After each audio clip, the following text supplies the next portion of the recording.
Et le gouvernement Legault plie sous la pression populaire et a annoncé aujourd'hui un réinvestissement de 540 millions de dollars dans le réseau de l'éducation. Alexandre, bon, évidemment, ça l'a pris plusieurs par surprise. Vous avez parlé au syndicat des enseignements de la région il y a quelques minutes. Donc, comment ces millions de dollars sont accueillis?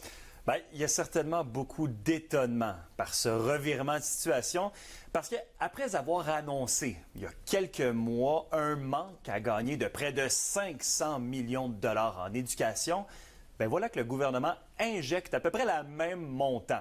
Des sommes qui, selon le ministre de l'Éducation Drainville, serviront uniquement à porter au service direct aux élèves. Par exemple, des orthopédagogues ou des psychothérapeutes. Mais pour y avoir le droit, Emilia, chaque centre de service scolaire devra démontrer qu'il a fait des efforts pour diminuer ses dépenses administratives. En gros, le gouvernement veut s'assurer de couper dans le gras administratif du système de l'éducation.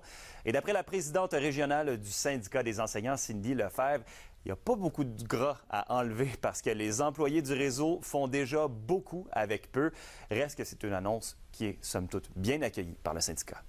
C'est certain que c'est une bonne nouvelle dans la mesure où en éducation, les besoins sont tellement grands que chaque dollar compte. Donc, ces sommes-là, on les accueille, là. Ça, c'est certain. Le budget en éducation, il était déjà nettement insuffisant, là. Tu sais, on demande au réseau de couper, mais il n'y en a plus de gras à couper, là. Le gouvernement caquiste s'est ravisé puis a décidé de réajuster le tir.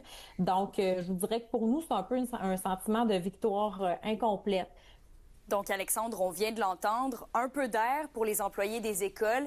Mais qu'est-ce que la présidente du syndicat entend par victoire incomplète? Bien, une victoire, car depuis l'annonce comme quoi le réseau devait trouver un moyen de couper lui-même un demi-milliard de dollars, les syndicats, les parents, les regroupements sont tous sortis dans la rue, et ça même en plein été pour dénoncer l'attitude de la CAQ à leur égard. Donc, victoire. Et là, revirement de situation, la CAQ revient sur sa décision, mais aussi incomplète car l'annonce d'aujourd'hui ne permettrait pas vraiment d'ajouter des services aux élèves, plus que réintégrer ceux qu'on avait planifié de couper. Encore une fois, Cindy Lefebvre.